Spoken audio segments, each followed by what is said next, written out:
I'm like a petty person. I'm quite petty, actually. So, like, if somebody says something I don't like, not once, but if someone says it a bunch, I keep a record. I keep a mental record. The champagne bottles? Champagne bottles, yeah. That's something. So I have champagne bottles engraved with the top of the list enemies of mine. And I wait for them to fuck up, and then I pop them.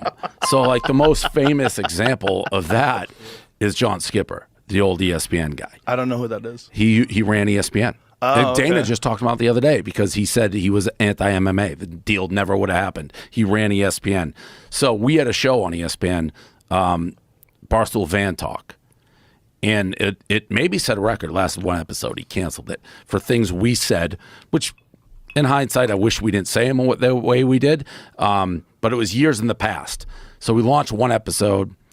ESPN had a little uprising about doing business with us.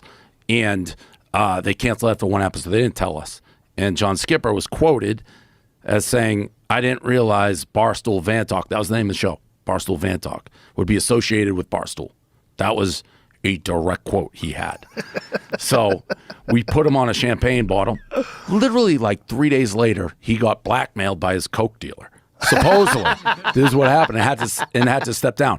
According to John, it's the only time he used this guy. He found a random Coke dealer off the street, impossible to believe, and got blackmailed. So he popped the champagne bottle. It was like it was perfect timing. He had to leave ESPN because of a Coke dealer? That's the story. That's the story. Yeah. And then he went over to run DAZN.